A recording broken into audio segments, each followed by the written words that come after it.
I'm going to do my PBL defense focusing on 2 of our PBL projects. I did a project on severe weather as well as a project on culture. The first one I want to dive into is our first PBL, which we did severe weather. I started by looking at the standards that I wanted to hit, and as you can see, I tried to hit as many as I possibly could, but the stars kind of show the standards that I actually hit. I realized going through that narrowing my focus was really important, because when I had so many standards I wanted to hit, I wasn't really hitting them very deeply. So kind of narrowing in on the ones that were the most beneficial to this project was important. Our driving question was, how might we as meteorologists create disaster kits so that students and families in our school can stay safe during severe weather and natural disasters? Our entry event was, we had a local meteorologist from the National Weather Service. His name was Brian Newdorf. He came in and he talked to our kids about the severe weather that we have here in Louisville, as well as why it's important to know how to stay safe. And he left it a little open-ended so that the students had to figure out what we have to do to stay safe. And then with the help of the students, they helped take our driving question to a more student-created question of what is severe weather and how can we stay safe. I then wanted to look at trying to incorporate all the backpack skills, but again, just like the standards, doing that was not too great because I felt like I was just hitting them briefly, so I really moved into focusing on 2, prepared and resilient learner and effective communicator. And I had a rubric that I scored each of their presentations on, following these 2 backpack success skills, and they got a 4, 3, 2, 1 scale based on that. And then for the benchmarks that I looked at and graded throughout the project, we had 3 big ones. The first one being our research note catcher, which they got to choose which severe weather that they wanted to learn more about. And then they got to research using whatever outside resources they wanted to use. And they had to answer some questions about it. And this just kind of gave them some background knowledge that they didn't already have. We had the plan of making a physical disaster kit. UPS was supposed to donate money, but the funds fell through, so we didn't get to do that. So they ended up drawing and labeling and writing reasons why to include certain items.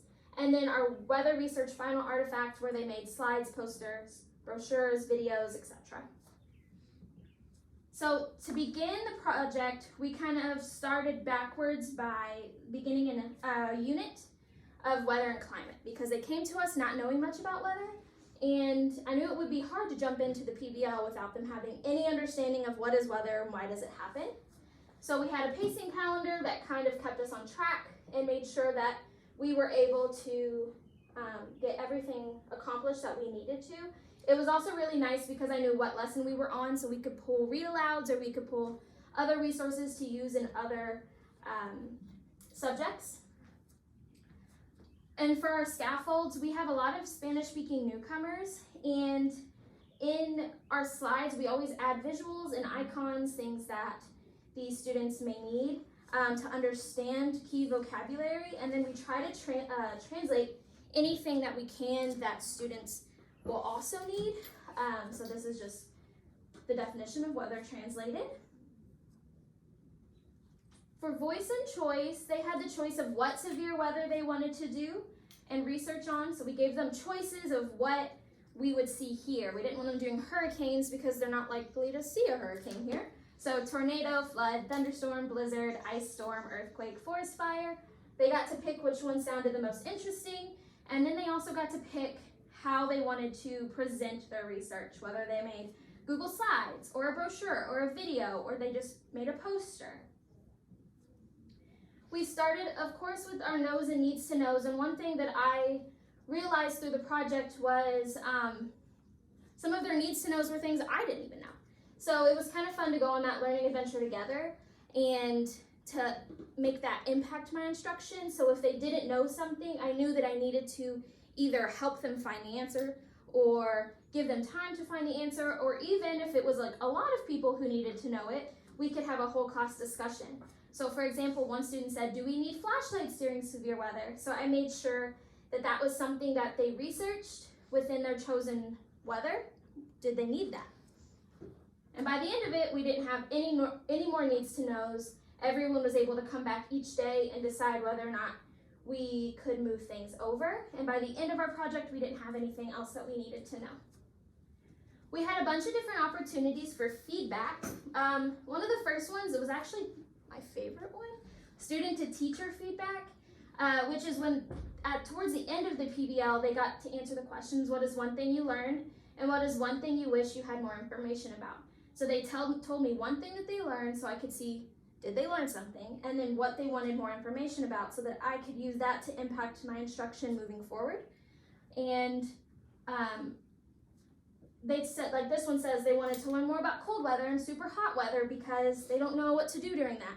So being able to change my instruction to make sure to either give them time to research or hit it in whole class instruction was really important. We also did student to student, where they watched each other's presentations and gave feedback. And then we have student to self, where they had to fill out this Google form reflection, reflecting on how they think they did on their project. And then they could edit and revise after these feedback rounds. So our community partner was Brian Newdorf. This was one community partner that we tried for the first one. He came in, he did a presentation, he asked questions. Here's just some email correspondence. Towards the end of the project, he was unable to come back for our showcase, but he was willing to look at their presentations and give feedback that way. So the kids were really excited to kind of have little notes from him about what they did well and what they could improve on. And then lastly, they had a real world artifact where they talked about what the severe weather is, what's caused, the preparation and the history, and I don't want to watch these videos, but they presented to 5th graders and 1st graders. Let me just get past those. And then ongoing reflection, they were able to just always talk to a neighbor, work with somebody, get help where needed, whether it was from another student or whether it was from me. So as I ended up this PBL, my big thing was I wanted to focus on community partners for round 2 because I knew that that was not something that I did a lot of in PBL 1.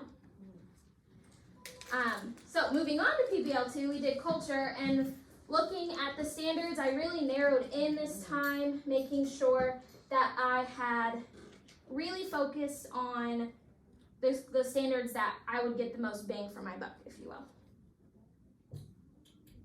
And then for the backpack skills, I picked 2, globally and culturally competent citizen and productive collaborator. I felt like these were going to be the best for feeling successful with my project.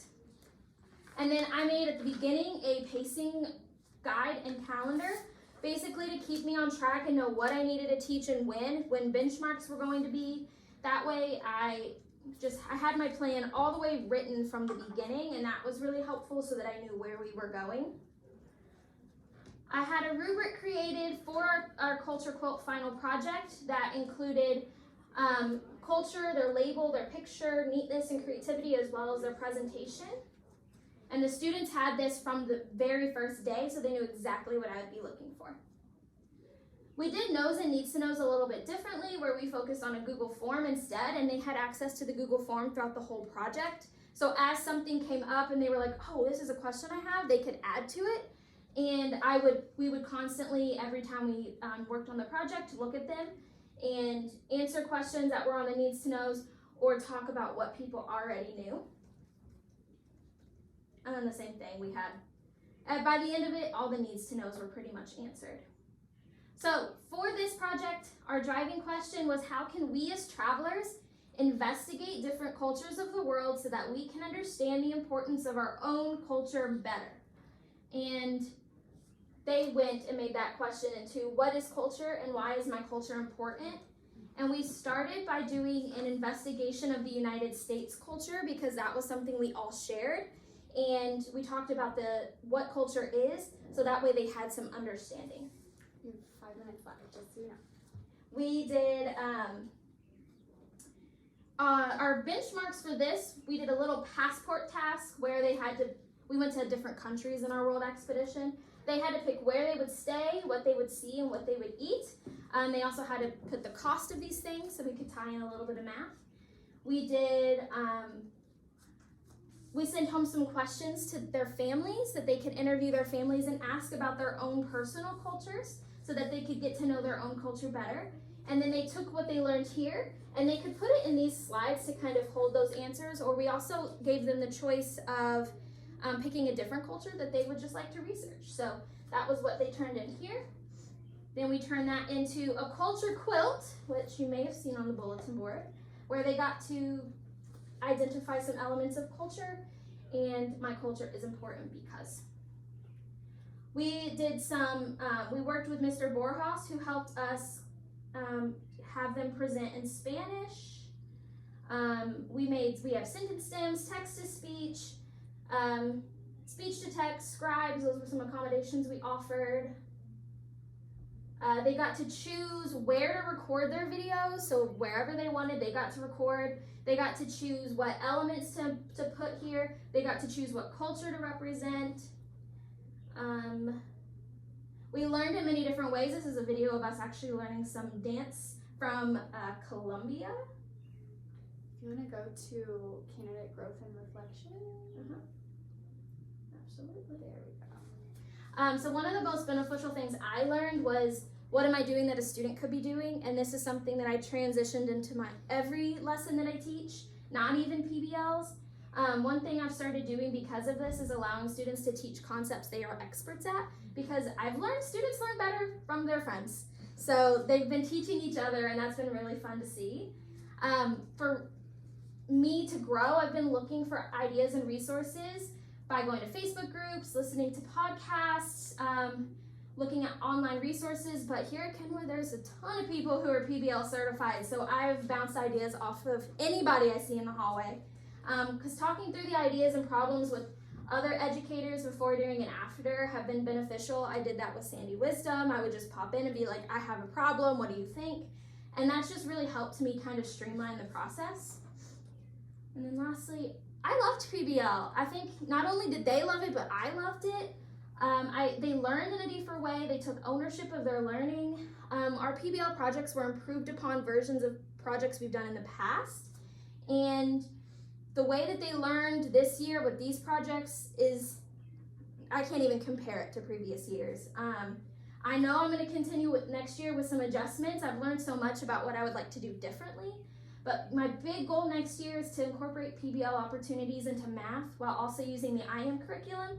One of the big questions I hear students say is, why do I need to know this? So I really hope to partner with mathematicians in various types of careers to show my students how math concepts I am teaching is actually shown in the real world. And I don't know how I'm going to do that yet, but that's my goal. Thank you. All right.